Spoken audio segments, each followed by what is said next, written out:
Good morning. Our lesson is all about visualizing and describing solid figures.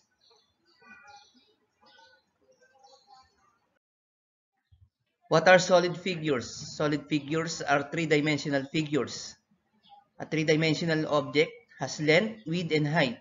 Moreover, they may have faces, edges, and vertices. So pag sinabi natin solid figures, mayroong tatlong dimension: the length, the width, and the height. Unlike polygon na meron lang dalawang dimension, the length and the width. Meron ding faces, edges, at vertices ang solid figure. So ano ba yung tinatawag na face? Ang face ay flat surface of a solid figure. So ito yon. Ito ang faces niya.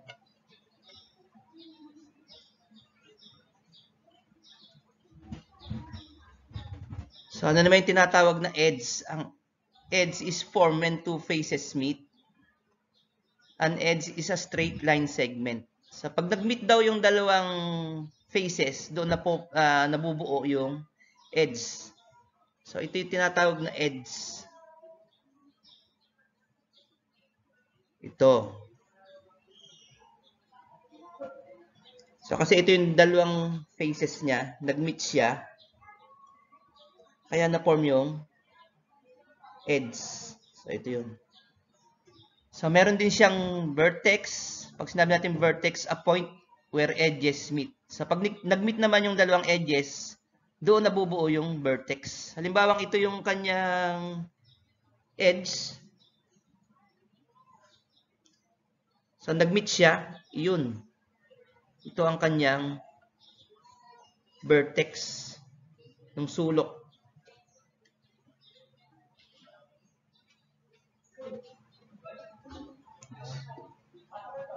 So ito yun, vertex.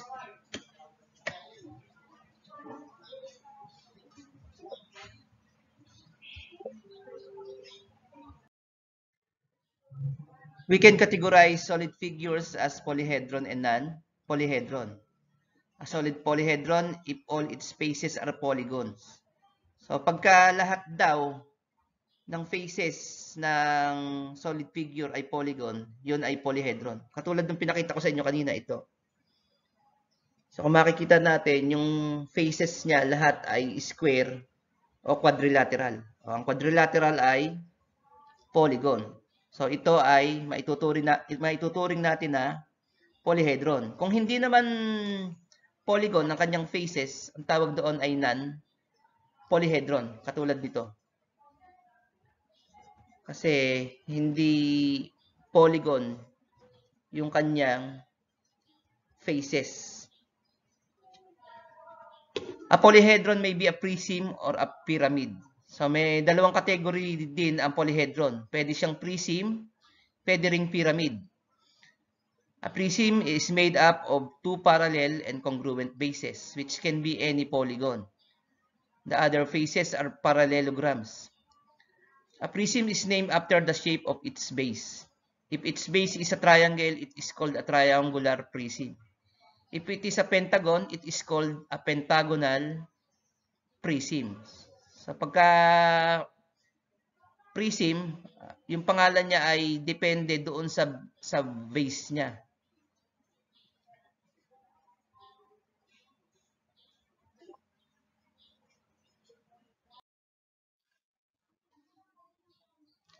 A pyramid has only one base, which can also be any polygon.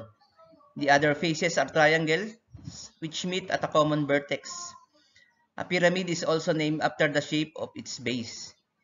If the base is a square, we call it a square pyramid. If the base is a triangle, we call it a triangular pyramid. If the base is an octagon, we call it an octagonal pyramid. So ito yung halimbawa ng pyramid.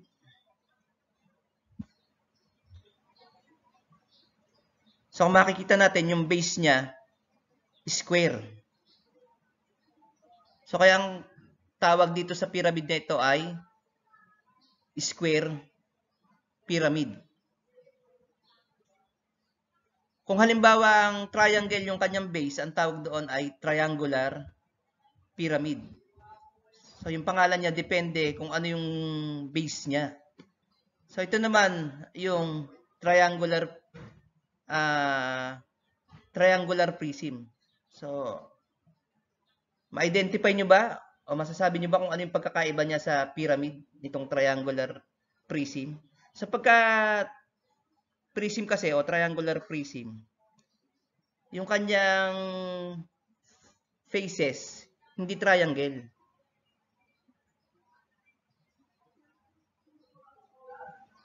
Quadrilateral siya o rectangle. Samantalang pagka sinabi mong pyramid, kahit na anong pyramid, lahat ng kanyang faces ay triangle. So makikita nyo, lahat ng kanyang faces ay triangle. So yun ang pagkakaiba ng prism sa pyramid.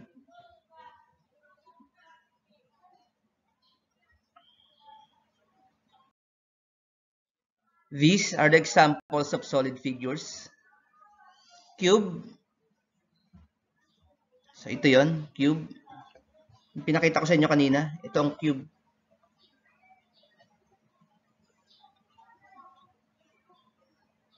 Sphere. Ito yung sphere.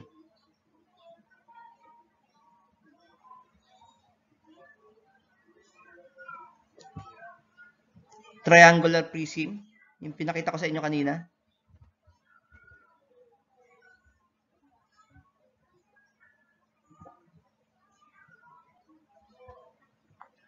Triangular pyramid.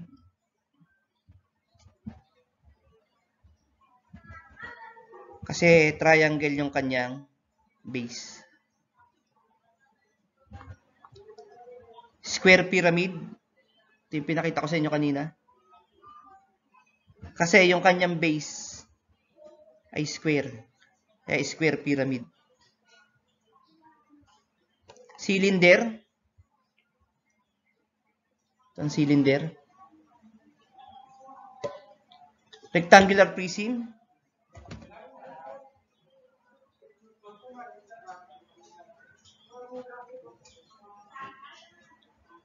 And cone. Ito yung cone.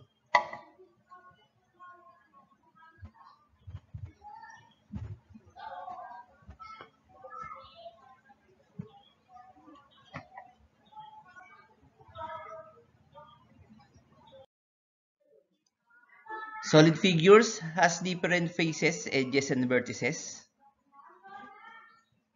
Halimbawa, yung cube, meron siyang 6 faces, 12 edges, and 8 vertices. So, ito yung pinakita ko sa inyo kanina. Kung nakakita na kayo ng dice, yun yung cube. Kaya nga meron siyang 6 numbers kasi 6 yung kanyang faces. 1, 2, 3, 4, 5. Pang-6 yung nasa ilalim. So, meron din siyang 12 edges. 4 sa taas. 4 sa gilid. At 4 sa ilalim. Kaya 12. Meron din siyang 8 vertices. 4 sa itaas. Yung sulok niya. 4 sa ilalim. Kaya 8 vertices. Yung triangular prism naman has 5 faces. 4. Panlima yung base niya. Kaya 5 faces. Meron siyang 9 edges. 1 sa taas. 4 dito sa gilid. 1, 2, 3, 4. 4 din dun sa base niya. Kaya 9 edges. Meron din siyang 6 vertices.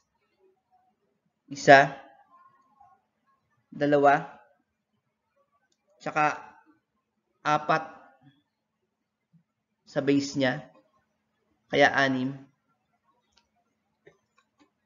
Triangular pyramid. So, ito yung triangular pyramid.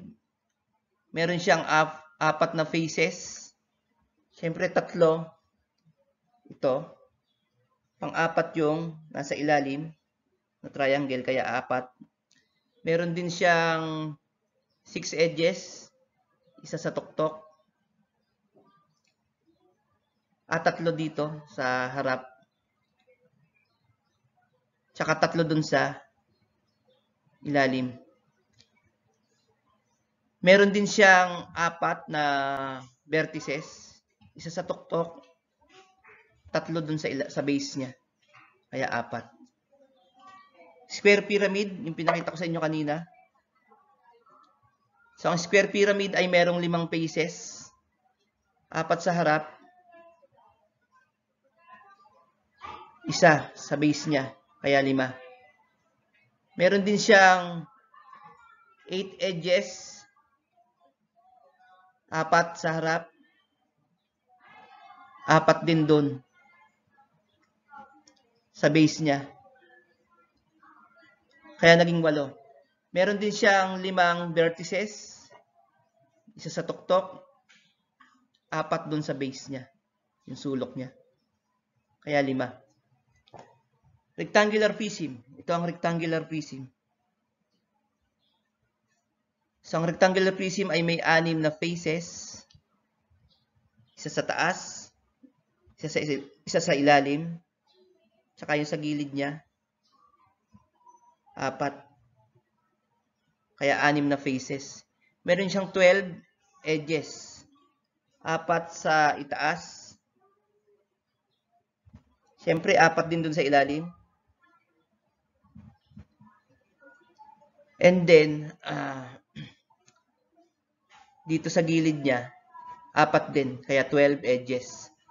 Meron din siyang 8 vertices, sulok niya, 4 sa taas, 4 sa ilalim, kaya 8. Sphere, siyempre walang faces, walang edges, at walang vertices, kasi nga sphere siya. Cylinder, yung pinakita ko sa inyo kanina. Ang cylinder ay mayroong 2 circular bases, isa sa itaas, isa sa ilalim. 2 circular bases, kaya 2. Wala siyang edges, wala ding vertices. So, sa ibang libro kasi, yung pieces niya, 3. Sinama yung curved surface niya, ito, as faces, kaya naging 3 to. Tapos yung edges niya, 2. Ginawang edge to. So, pero kung ang pagbabatayan natin, yung reference book natin na ito, yung 21st century mathematics na ginagamit sa Pilipinas, ito yung susundin natin. 2 faces, 0 edges, and 0 vertices. Ang cone ay mayroong isang circular base. Ito yun. Isang circular base, walang edge. Siyempre may isang vertex, yung nasa tuktok niya. So, sa ibang libro, itinuring na edge yung kanyang curved surface.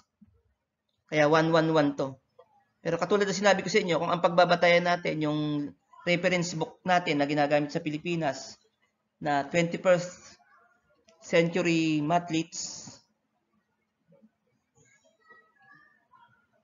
ito yung susundin natin.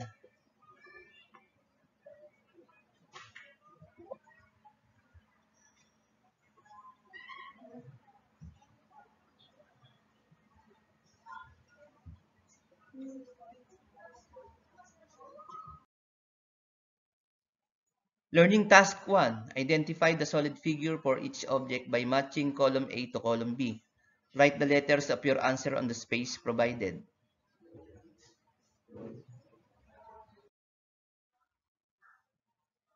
So, number 1, sa column A, box of soap. What is your answer? Letter E. Ang box of soap ay rectangular prism. Number 2, camera stand. What is your answer? So, ang camera stand ay letter D. Pyramid ang camera stand. 3. Christmas ornament. F.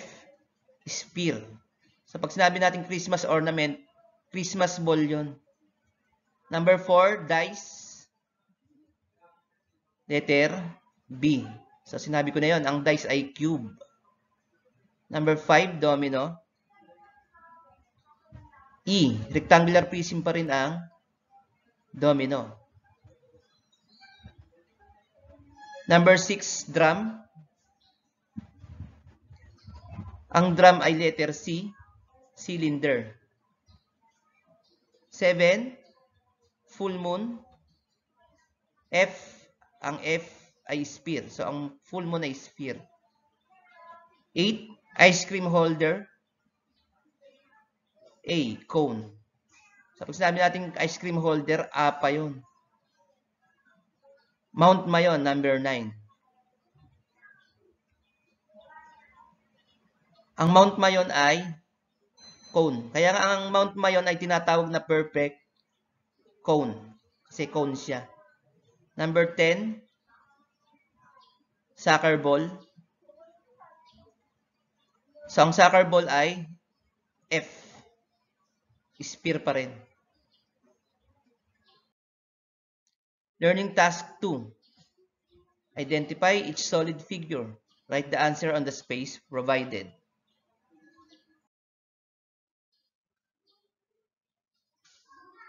So, ano kaya itong number 1? Anong kinds of solid figure? So, ito ay rectangular prism. Number 2, ano ito? So, ito ay cube. 3, ito ay cone. Number 4, ano to? Anong klaseng solid figure ito? So, ito ay cylinder. At number 5, pyramid.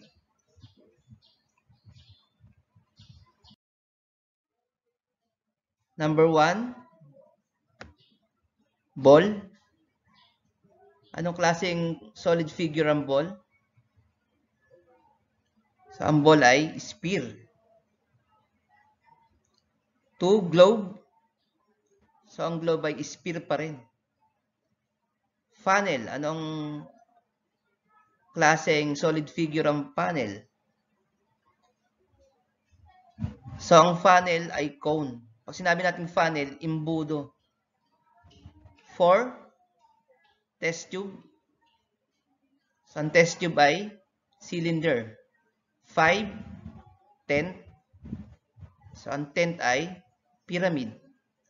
6, dice. Siyempre, cube.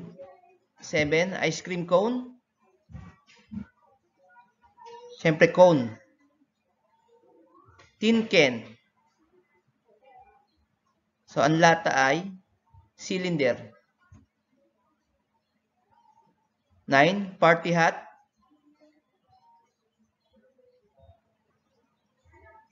Ang party hat ay cone. Number 10, shoebox. Ang shoebox ay rectangular prism.